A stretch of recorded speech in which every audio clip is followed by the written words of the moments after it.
قافلے کے قافلے خیبر کی سمت رواں تھے۔ ان دنوں مولانا ظفر علی خاں پشاور آئے تھے اور انہوں نے ایک نظم پڑھی تھی جو امداد حسین بیگ صاحب کو اب تک یاد ہے۔ اس روز سنا رہے تھے، تازہ انصار کی آئینہ روایات کرو، جس میں اسلام کی عزت ہو وہی بات کرو، ساتھ خیبر بھی ہے اور اس میں علی مسجد بھی، دور کیوں جاتے ہو مرحب سے یہیں بات کرو۔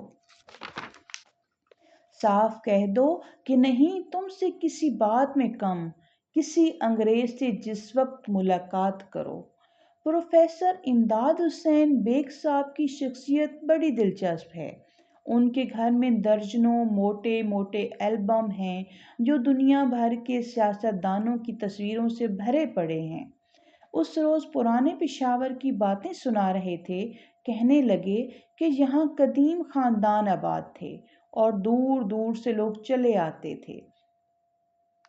پنجاب، یو پی اور بنگال تک سے لوگ آئے اور یہیں رہ گئے۔ تجارت بہت تھی، آب و ہوا اچھی تھی، زمین آسانی سے دستیاب تھی، چنانچہ پشاور کی آبادی بڑھتی گئی۔ اس شہر میں ہندو گھرانے بہت تھے، اندر شہر تمام علاقہ ہندو تھا۔ بیگ صاحب خود اپنے محلے کے بارے میں بتا رہے تھے کہ یہ محلہ جوگن شاہ ہندوؤں سے آباد تھا، پھر دفعتاً سکھ آئے اور پشاور پر چھا گئے۔ اس کی ایک مثال یہ ہے کہ محلہ جوگن شاہ کا نام بدل کر انہوں نے جوگا سنگھ کر دیا۔ برصغیر تقسیم ہوا تو مہاجرین آئے اور پشاور کی زندگی کے ہر شعبے میں شامل ہو گئے، اور اب افغانستان میں روسیوں کا عمل دخل ہوا تو نئی قسم کے مہاجرین کی نئی لہر آئی ہے۔ امداد حسین بیگ صاحب نے بتایا، لاکھوں کی تعداد میں افغان اپنا وطن چھوڑ کر پشاور آ گئے ہیں، اور پھر پشاور سے آگے جوں جوں انہیں موقع ملتا ہے وہ پنجاب کی طرف بڑھ رہے ہیں، اور حکومت بھی ان کی پوری امداد کر رہی ہے ان کی رہائش کے لیے۔ تو ہمارے پشاور سے کتنے ہی میلوں تک، 40-50 میل کے علاقے تک مہاجرین آباد ہیں۔ سڑک کے کنارے جتنے علاقے ہیں تمام آباد ہو گئے ہیں۔ یہاں جو افغان مہاجر آتے ہیں ان کی رہائش کے لیے، ان کی دیکھ بھال کے لیے، ان کی تعلیم کے لیے، ان کے کاروبار کے لیے، ان کی تجارت کے لیے حکومت اور عوام ان سے پورا تعاون کرتے ہیں، اور اس طریقے سے صوبہ سرحد کی آبادی میں بے پناہ اضافہ ہوا ہے، اور جس کا لازمی رد عمل یہ ہے کہ گرانی حد سے بڑھ گئی اور عوام الناس میں بہت بے چینی پھیلی ہوئی ہے اور رہائش کی جگہ نہیں ہے، غذائی حالت خراب ہے اور گرانی نے لوگوں کی کمر توڑ دی ہے۔ جی ٹی روڈ پر ہی میں نے افغان پناہ گزینوں کے اندراج کا دفتر دیکھا۔ قبائلی علاقوں کی طرف سے وہ موٹر گاڑیوں پر بیٹھ کر جوک در جوک آ رہے تھے اور اپنا نام لکھوا رہے تھے۔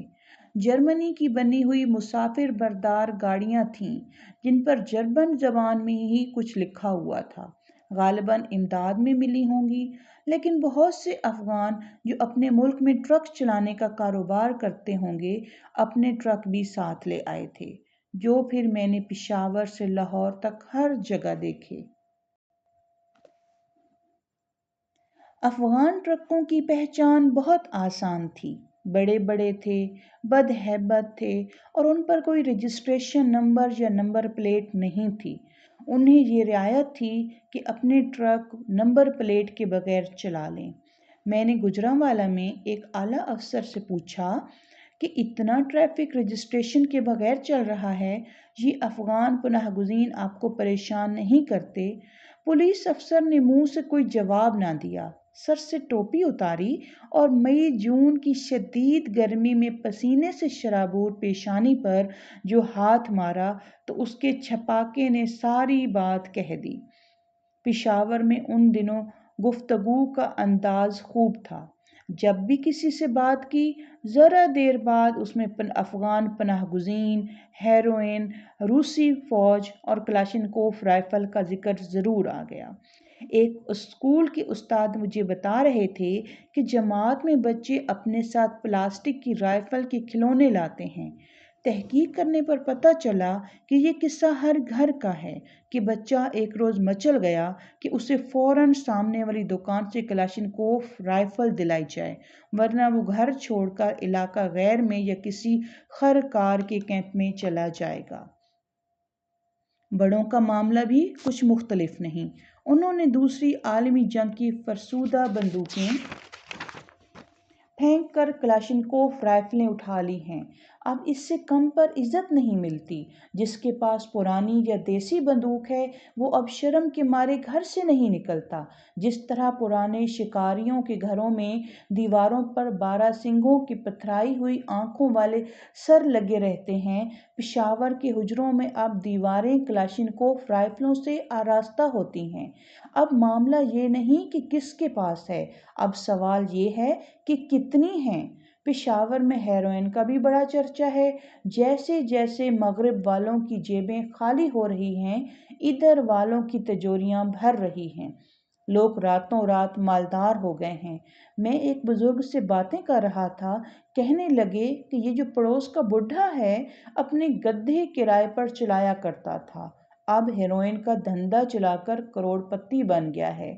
جیسے چرس نے اس کے دن پھیرے، بہت سے دوسرے لوگوں کے دن بھی پھیرے۔ روسی اب پشاور کے ہر گھر میں موضوع گفتگو تھے، جنہیں روکنے کی خاطر انگریزوں نے کئی جنگیں لڑیں اور کئی فوجیں کٹوائیں۔ وہ پہاڑوں کے اس پار آ پہنچے تھے۔ لوگ ہراساں تھے۔ پشاور یونیورسٹی کے ایک استاد سے گفتگو ہو رہی تھی، کہنے لگے کہ رہائشی زمینیں مل گئی ہیں، لیکن بعض لوگ ڈر کے مارے مکان نہیں بنوا رہے ہیں۔ پشاور والوں کو اب ادھر سے آنے والوں کا خوف ہے۔ پشاور والے اب پہلے جیسے نہیں رہے، مگر خوب ہیں اس شہر والے۔ اس کا کلچر پٹھان کلچر نہیں۔ میں قصہ خوانی بازار میں چلا تو بہات بہات کی بولیاں سنی، پشتو، پنجابی اور سب سے بڑھ کر ہندکو۔ یہ ہندکو کون سی زبان ہے؟ پشتو کے علاقے میں یہ کہاں سے آ گئی؟ کہیں ایسا تو نہیں کہ یہ شہر ایک تاریخی گزرگاہ کے کنارے ہے، اس لیے آتے جاتے قافلے اور کارواں یہاں اپنی اپنی بولیاں چھوڑ گئے؟ امداد حسین بیگ صاحب نے ہندکو کے بارے میں دلچسپ بات بتائی۔ اس زبان میں انگریزی کے الفاظ بھی ہیں۔ انگریزی میں کہتے ہیں آر یو ویل، پشاوری کہتے ہیں ولے۔ تو یہ ایسی زبان ہے جو دوسری زبانوں کے الفاظ کو اپنے میں جذب کرنے کی صلاحیت رکھتی ہے۔ تو یہاں کے لوگوں کی زبان بڑی آسان ہے اور اردو کے مشابہ ہے۔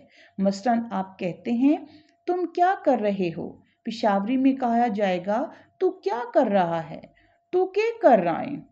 اس طرح آپ کہتے ہیں ادھر آؤ، پشاوری کہتا ہے ادھر آ۔ اردو میں کہتے ہیں شور مت کرو، پشاوری کہتا ہے شور نہ کرو۔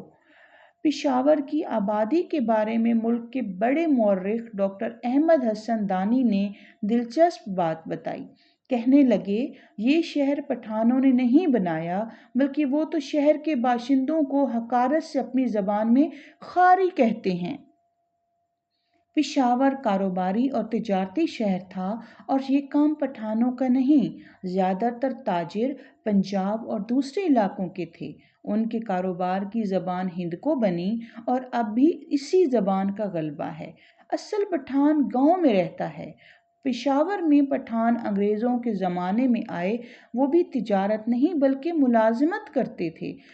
دانی صاحب نے کہا یہ قصہ کہانی وہاں عام طور پر ملتی ہے، خاص طور پر اس علاقے میں جسے قصہ خوانی کہتے ہیں، کہ پشاور شہر کی بناوٹ پرانے قسم کی ہے اور یہ شہر بھی پاکستان کے اور شہروں سے بالکل مختلف ہے، لیکن اس کو آپ پٹھانوں کا شہر نہیں کہہ سکتے۔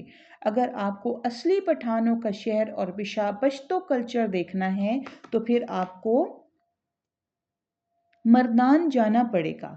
یہ تھی اس دور کے بڑے مورخ ڈاکٹر احمد حسن دانی کی رائے۔ اور کیسی عجیب بات ہے کہ جو کردار شہر پشاور کا ہے، جرنیلی سڑک کے دوسرے سرے پر وہی کردار کلکتے کا ہے۔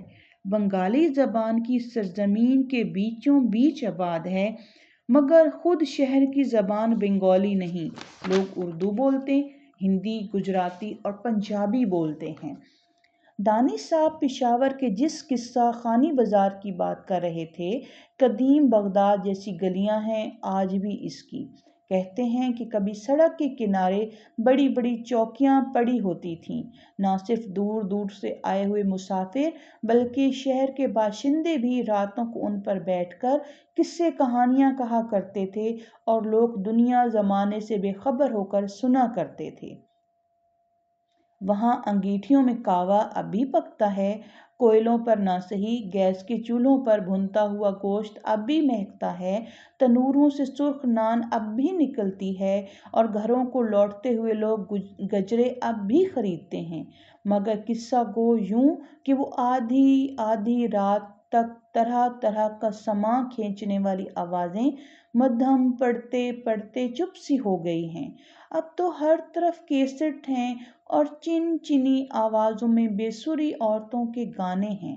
البتہ کہانی کہنے کی روایت ابھی پوری طرح اٹھی نہیں۔ پشاور میں رہتے رہتے ایک چھوٹی سی کہانی میں نے بھی سنی تھی، یورپ یا شاید امریکہ سے پشاور آنے والے ایک جوڑے کی۔ یہ کہانی سوکارنو چوک کے پچھواڑے ایک موٹر گیراج میں حاجی محمد یوسف صاحب نے مجھے سنائی تھی۔ حاجی صاحب کی بات تو آئندہ باب میں کریں گے۔ اس وقت شہر پشاور میں دو اجنبیوں کا وہ قصہ جو انہوں نے مجھے سنایا آپ بھی سنیے اور انہی کی زبان میں۔ یہ غالباً سال کی بات ہے۔ یہاں یہ گیلیکسی ہوٹل ہمارے ساتھ ہی ہے۔ اس ہوٹل میں وہ ٹھہرے تھے۔ انہوں نے کہیں دیکھ لیا کہ پشاور میں شادی کا طریقہ یہ ہے کہ دولہا گھوڑے پر بیٹھتا ہے، تو انہوں نے ہوٹل کی انتظامیہ سے کہا کہ ہمارے لیے بھی یہی بندوبست کر دو۔ انہوں نے جا کر بینڈ باجے کا انتظام کیا، پھولوں کے سہرے بنائے اس میاں بیوی کے لیے، تو انہوں نے ہوٹل میں سہرا باندھ کر اور گھوڑے پر بیٹھ کر بارات نکالی جس کے آگے آگے بینڈ باجا تھا۔ وہ قصہ خوانی بازار کی طرف نکل گئے چکر لگانے کے لیے۔ شہر پشاور کے جو نوجوان تھے وہ بھی ساتھ شامل ہو گئے اور راستے میں بھنگڑا ڈالتے گئے اور ناچتے گئے اور پورے پشاور کا چکر لگا کر واپس آئے، اور وہ خوش ہو رہے تھے اور بہت خوش ہو رہے تھے کہ ہمیں بہت پسند آیا یہ رواج۔